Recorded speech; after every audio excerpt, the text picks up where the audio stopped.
Seconds for Indian polity. अगर आपको कल किसी ने रोड पर रोक कर बोला कि तुम यहाँ खड़े नहीं हो सकते, क्या आप प्रूव कर पाओगे कि ये गलत है या फिर आप चुप हो जाओगे? सच तो ये है, इंडिया में करोड़ एंड करोड़ लोग इनजस्टिस फेस करते हैं सिर्फ इसीलिए क्योंकि उन्हें पता ही नहीं कि उनके पास राइट्स है, और ये है fundamental rights. So ladies and gentleman, welcome to day 5।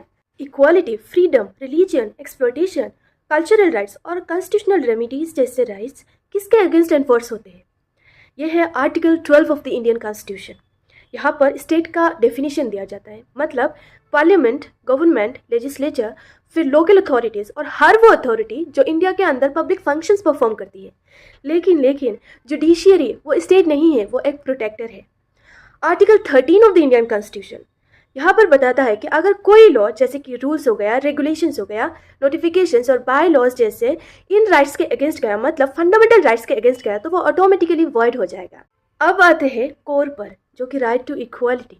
Article 14 of the Indian constitution, जो कि कॉन्स्टिट्यूशन मानता है कि सोसाइटी अनइक्वल है, हिस्टोरिकली हो गया या फिर सोसाइटल स्टीरियोटाइप्स हो गया, इसीलिए कहता है कि एनी पर्सन जो कि सिटीजन हो या नहीं, सबको मिलेगा इक्वालिटी बिफोर लॉ और इक्वल प्रोटेक्शन ऑफ लॉज। मतलब सेम ट्रीटमेंट नहीं, fair treatment with reasonable classifications. इसका एक्सेप्शन है, जैसे कि article 361 of the Indian constitution provide करता है कि प्रेसिडेंट और गवर्नर को इम्यूनिटी प्रोवाइड किया जाएगा ड्यूरिंग देयर ऑफिस। आर्टिकल 15 आते हैं अभी।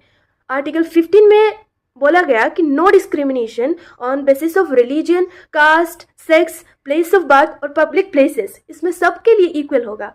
लेकिन इसके भी एक्सेप्शंस है, जैसे कि वुमेन, चिल्ड्रन, बैकवर्ड क्लासेस के लिए स्पेशल प्रोविजंस अलाउड है, क्योंकि रियल इक्वालिटी का मतलब सेम नहीं, फेयर होना है। और जब ये समझ आता है तब आप सिर्फ सिटीजन नहीं, अवेयर सिटीजन बन जाते हैं।